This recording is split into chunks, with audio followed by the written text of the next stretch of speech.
Alright guys, just got a bit of a build update for the Pixoplastic Russian build.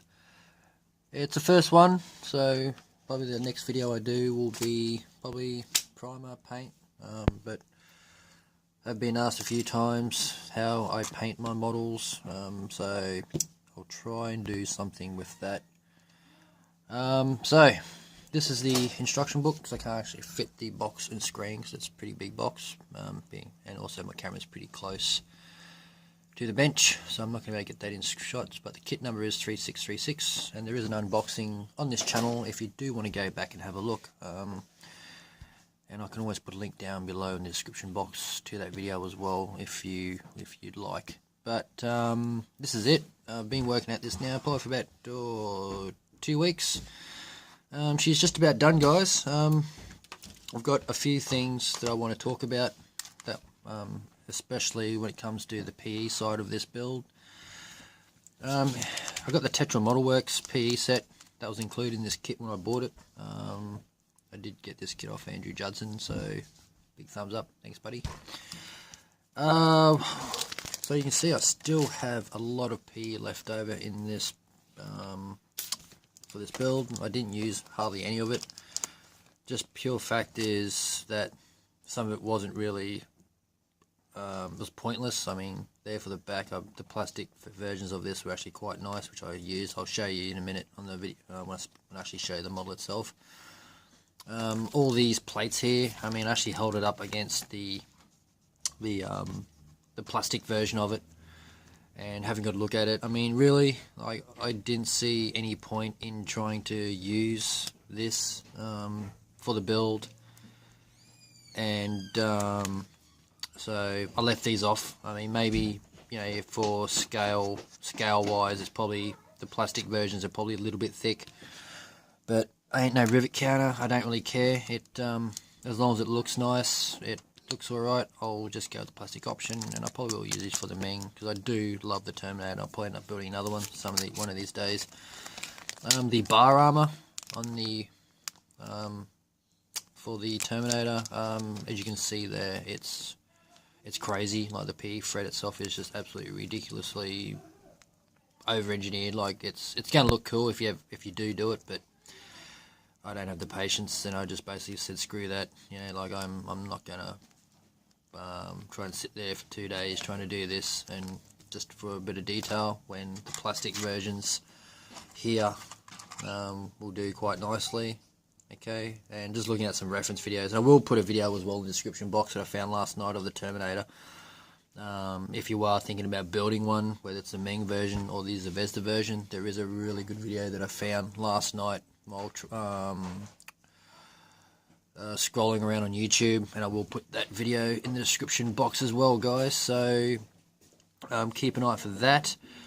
And just looking at the video while I'm talking about this, I mean, the plastic versions are quite nice. It's really, the only difference is that the bars here, or the rails, are actually a little bit thick, but yeah, it doesn't really matter to me. Like, it's probably, I probably opted to go for the plastic ones anyway, because they will be a little bit stronger and more durable than the PE ones, and you know, having to super glue them onto the plastic, there's probably a good chance that they'll ping off. If I just use the plastic ones, I can glue them down with, you know, with some of the glues that you can see behind the model there, the quick setting or the MEK, or just the, to me, extra thin, depending on what you use.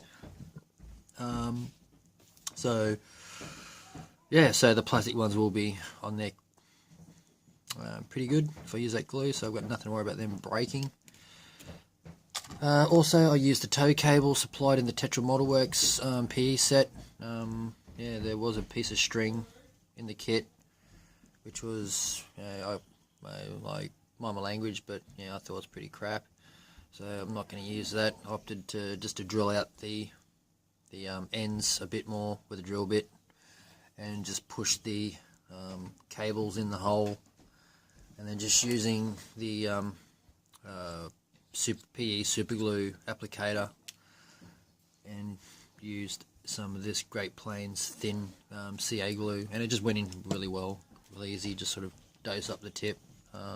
If you want to see a review on how this is used, or how to let me know in the comments down below, and I'll make a video, and I'll put it up on this channel. But yeah, it's very easy to use, especially when you're trying to apply super glue and really find applications on your models. So yeah, comment down below, guys, if you got any questions regarding this build.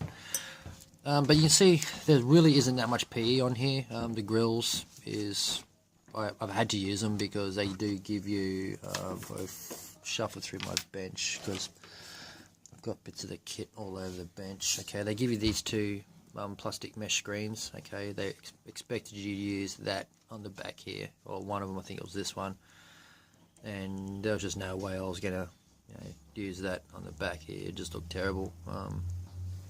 But I did use it on the inside here.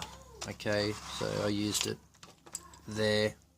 It actually came out quite well using the super glue applicator. I was able to carefully seal the edges in with super glue, and she's in there pretty good. She ain't going anywhere, guys. So I managed to do that last night.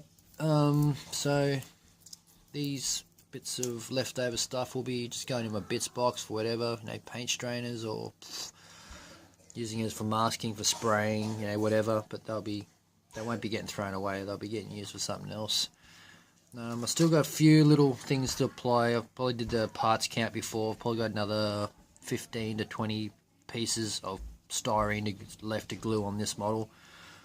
The turret you can still break down. This you can still break down. The upper hole you can still remove. Okay. These hatches here are also removable because I've still got to add clear parts in there, so which is why I've opted to leave these unglued. And also, if you leave them unglued, these are movable. They're I guess you'd say they're workable, so you can spin them around. The hatches on this turret here is also workable, and so yeah, the tracks are still they've all been assembled, like link and length tracks. They're pretty good, but the idler wheel is still removable, so I can still pull all the tracks and wheels off. The only thing that is glued down is the drive sprocket on the rear. Like, it is fixed in there, but it does, once you take all the tracks off in one piece, you just plop it back on there, then push all the wheels in, because there is still a bit of give. Once you adjust the idler wheel tensioner, like you can just, what I do is you just get some pliers, if I can find them. So all you do is just get some pliers, jam it in the holes in the wheels, and then just twist it, and it'll actually take all the tension off the tracks, and then you can take that out and then just take all the wheels off. But the way I done it last night is I used a bit of this micro liquid tape. Okay, if you haven't used it, it's almost like a wood glue, but when it does dry, it becomes really tacky, and then it allows you to like test fit, and it keeps the wheels in place without fixing them down 100%. Just you can just get the tracks and let them dry, and then once everything's dry, you can take it off.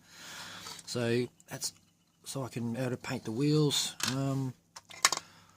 What else, guys? There's pretty much not much left to talk about. Like I said, I've still got all these clear parts here to do, but all the hinges, like all the latches, I'm going to try and attempt to do today. I don't know how many I'm actually going to use, because there are a few here that I've actually got to cut off with a hobby knife and carefully sand back the detail without damaging too much of the rest.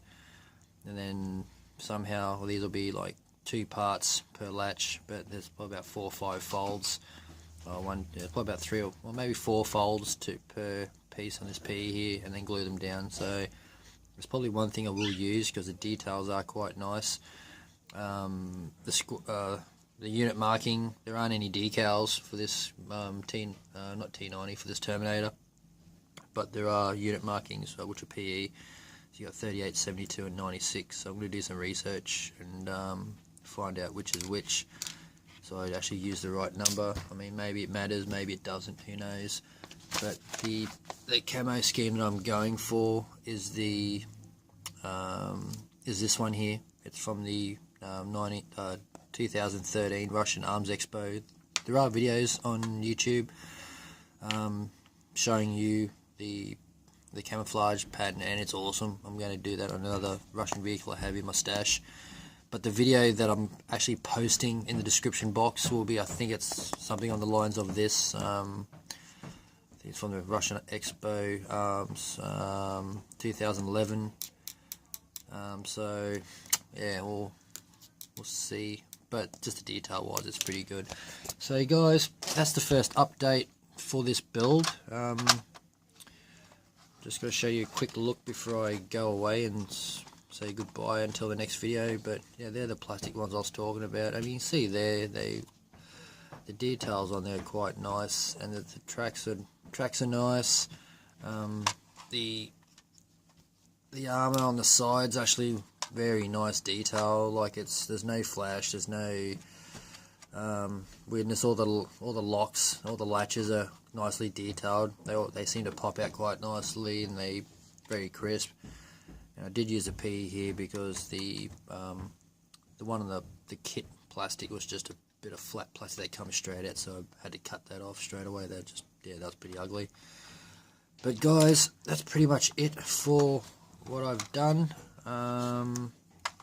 Thanks for watching as always, and if you're not subscribed to this channel, hit the subscribe button, and yeah, comment down below, give it a thumbs up or a thumbs down if you like or dislike this video, and I will catch you in the next one. See you later guys, bye.